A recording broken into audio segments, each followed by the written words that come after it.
Hello viewers, आप सभी का पाथफाइंडर्स बाय अन अकेडमी पे स्वागत है। 2025 का सबसे अच्छा फॉरेन पॉलिसी गिफ्ट इंडिया को मिलते हुए नजर आ रहा है, जहां पे वो व्यक्ति जिन्होंने इंडिया के साथ अपने सारे हिस्टोरिकल रिलेशनशिप को कॉम्प्रोमाइज किया अपने पर्सनल सेल्फिश इंटरेस्ट के लिए।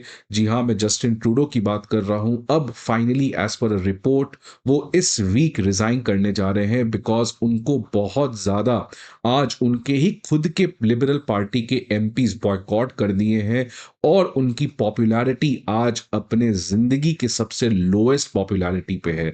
सो that is why Justin Trudeau अगले week probably as the prime minister of Canada वो रिजाइन करने जा रहे हैं। तो ये एक सिग्निफिकेंट अचीवमेंट है, खासकर भारत के लिए, बिकॉज जस्टिन ट्रूडो ने पर्सनली इंडिया कनाडा के रिलेशंस को जानबूझकर बर्बाद किया और ये एक झटका है उन खालिस्तानियों सेपरेटिस्ट्स के लिए जो जस्टिन ट्रूडो के थ्रू इंडिया को परेशान या इंडिया को प्रॉब्लम क्रिएट करना चाह रहे थे।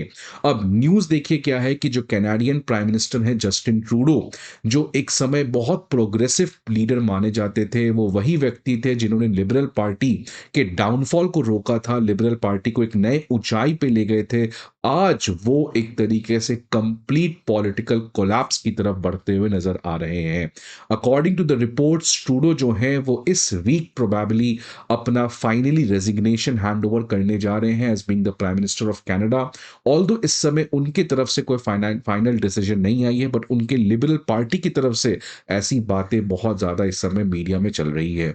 अगर ऐसा होता है तो इनके 10 साल का कार्यकाल खत्म होगा और ये जो इनका 10 साल का कार्यकाल था इसमें कुछ अचीवमेंट्स भी थे बट बहुत सारे कंट्रोवर्सीज थे। तो आज इस सेशन में हम लोग समझेंगे जस्टिन ट्रूडो का राइज और जस्टिन ट्रूडो का फॉल और किस तरीके से ट्रूडो अपने पॉलिटिकल करियर को एंड कर रहे हैं बहुत ही खराब नोट से, वो चाहे इंडिया के साथ हो या चाहे वो अमेरिका के डोनाल्ड ट्रंप का खुलेआम जस्टिन ट्रूडो का मजाक उड़ाना हो। तो इस तरीके से आज इस सेशन में हम लोग इन सभी चीजों को समझेंगे। बट आगे बढ़ने के पहले स्टूडेंट्स, आप सभी के लिए इंपॉर्टेंट इन्फॉर्मेशन कि अकेडमी आईएएस के ऑफलाइन बैचेस हमारे चारों ऑफलाइन सेंटर में करोल बाग, मुखर्जी नगर, पटना और प्रयागराज में स्टार्ट होने जा रहे हैं on 15th of January at a special price of 59,999। Karol Bagh, Mukherjee Nagar, Prayagraj और पटना, इन चारों ऑफलाइन सेंटर के हमारे बैचेस और हमारे लॉन्च प्राइसेस, आप इन सभी को हमारे स्क्रीन पे इंफॉर्मेशन आपको मिल जाएगा। अन अकेडमी आईएएस जो है वो कॉम्प्रिहेंसिव जीएस कोर्स के अलावा CSAT, essay writing course, comprehensive current affairs, full and test series और ऑप्शनल जैसे कोर्सेज को भी प्रोवाइड करती है। इन सारी इंफॉर्मेशन के लिए आपको हमारे ऑफलाइन ब्रांचेस पे विजिट करना होगा। अब लिबरल पार्टी जो है, जो कनाडा की एक बहुत प्रमुख पार्टी है, लेकिन लिबरल पार्टी 2013 में बहुत सिग्निफिकेंटली डाउनफॉल देख रही थी। इनफैक्ट पहली बार लिबरल पार्टी के इतिहास में ऐसा हुआ था कि वो कनाडा के लोकसभा में तीसरे पोजीशन पे आ गया था आफ्टर द 2011 इलेक्शन। सो 2011 के इलेक्शन में लिबरल पार्टी का सबसे वर्स्ट परफॉर्मेंस हुआ था।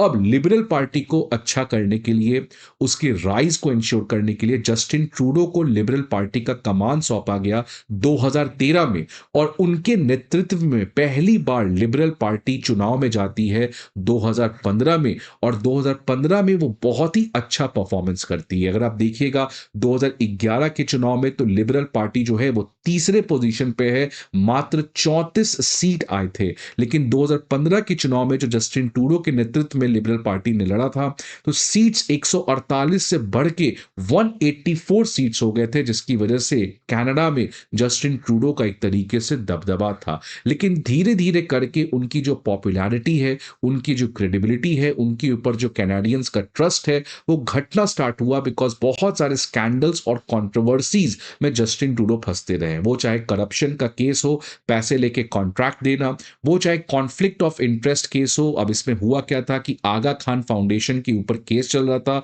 लेकिन जस्टिन ट्रूडो, जिनकी सरकार इन्वेस्टिगेट कर रही थी इन चार्ज को, लेकिन जस्टिन ट्रूडो खुद आगा खान के एक रिजॉर्ट में पिकनिक बनाने गए थे, ग्रोपिंग एक फीमेल लेडी को, एक फीमेल मेंबर ऑफ पार्लियामेंटेरियन को लोकसभा में गलत तरीके से टच करना, उसका भी आरोप लगाया गया था।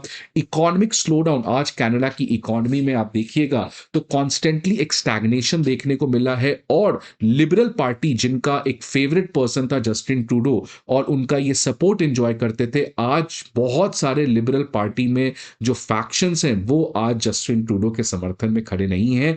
तो इन सारे वजहों से लिबरल पार्टी और खासकर जस्टिन ट्रूडो की जो पॉपुलैरिटी है उसमें काफी डिक्लाइन देखने को मिल रहा था, और इसी का नतीजा 2021 के इलेक्शन में आया, जहां पे जस्टिन ट्रूडो की लिबरल पार्टी, जो एक समय 2015 के चुनाव के बाद से एक पूर्ण बहुमत की सरकार चला रही थी, अब जस्टिन ट्रूडो की जो पार्टी है उसको कोalition पॉलिटिक्स को स्टार्ट करना पड़ा, बिकॉज उनकी खुद की पार्टी वो मेजोरिटी का आंकड़ा नहीं छू पाई, और यहीं से एंटर होता है न्यू डेमोक्रेटिक पार्टी जिसके लीडर जगमीत सिंह हैं, और ये एक प्रो खालिस्तानी व्यक्ति हैं, जिसकी वजह से जस्टिन ट्रूडो जो है वो अपने सत्ता को बचाने के लिए जगमीत सिंह के माउथपीस बनना स्टार्ट हो गए, और उसके बाद से कॉन्स्टेंटली ये इंडिया के साथ अपने रिलेशंस को खराब करना स्टार्ट किए। और अगर आप देखिएगा एज पर द रिपोर्ट, तो जस्टिन ट्रूडो की जो पॉपुलैरिटी है, जब वो चुन के आए थे उस समय 63% थी, लेकिन वो घट के लास्ट ईयर 28% पे आ चुकी है। और अगर हम एंगस रीच सर्वे की बात करें जो इस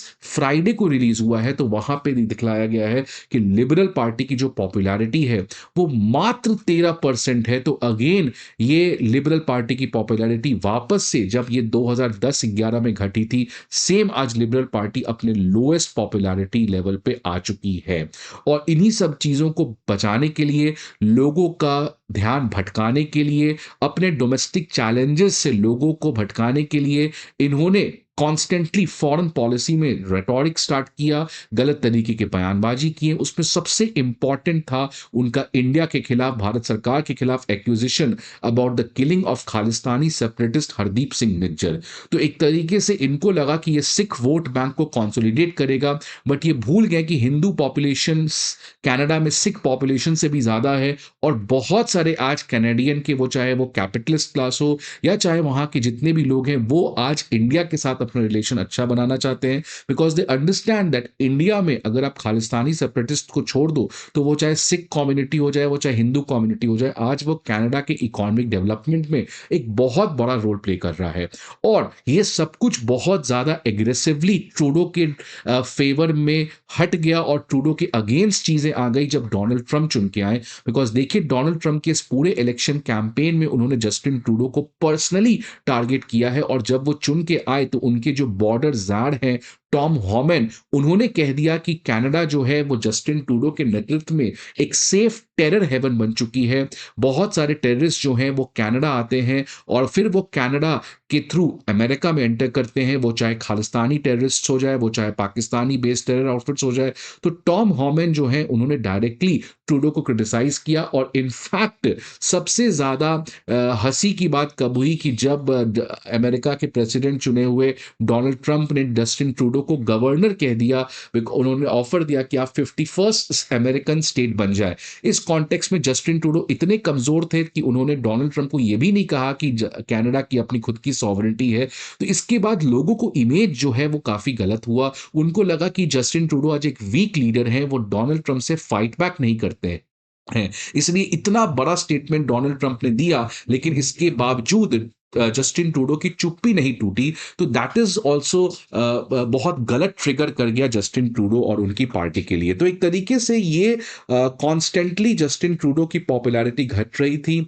इंडिया के साथ जो उन्होंने गलत तरीके से अपने इस पूरे रिलेशंस को बर्बाद करने का प्रयास किया, वो भी उनके अगेंस्ट उल्टा पड़ रहा था। और जब से डोनाल्ड ट्रंप आए हैं, तो एक तरीके से लिबरल पार्टी जो उनको समर्थन दे रही थी वो भी उनका साथ छोड़ दी, बिकॉज उनको लगा कि कमला हैरिस वाला सिचुएशन हमारे लिबरल पार्टी के साथ ना हो जाए। तो एक तरीके से ट्रंप के आने के बाद पहला तख्ता पलट हमें देखने को मिल रहा है, जहां पे ट्रंप का इन्फ्लुएंस बहुत हद तक सामने देखने को मिल रहा है।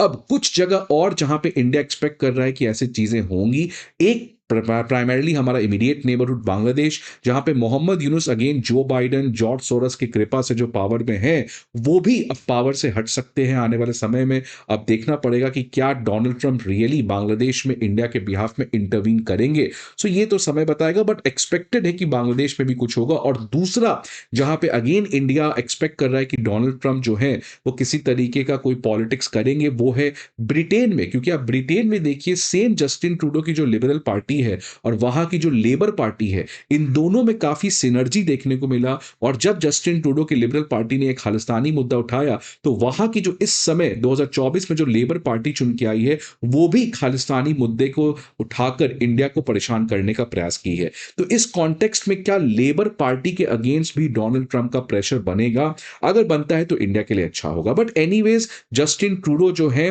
वो अपने पॉलिटिकल करियर को अब समाप्त करने जा रहे हैं। अब इनके पास ऑप्शन था, वो अच्छे से एग्जिट कर सकते थे, बस जिस तरीके से ह्यूमिलिएटेड तरीके से इकोनॉमी को बर्बाद करके, फॉरेन रिलेशंस को बर्बाद करके आज वो एग्जिट कर रहे हैं। सो that is for sure that people of Canada will not remember the legacy of Justin Trudeau, rather they will always be happy when they will remember that Justin Trudeau politics से finally खत्म हो चुके हैं। तो इसलिए Justin Trudeau ने अपने political compulsions के लिए अपने इस पूरे लेगेसी और अपने इस पूरे अचीवमेंट को ही कॉम्प्रोमाइज किया। आपके क्या व्यूज हैं जस्टिन ट्रूडो और लिबरल पार्टी के इस हालात पे? आपके क्या व्यूज हैं? बांग्लादेश में क्या आने वाले समय में हो सकता है? Please let us know in the comment box. I hope आपको ये वीडियो अच्छा लगे। See you again in the next video. Till then, goodbye and take care.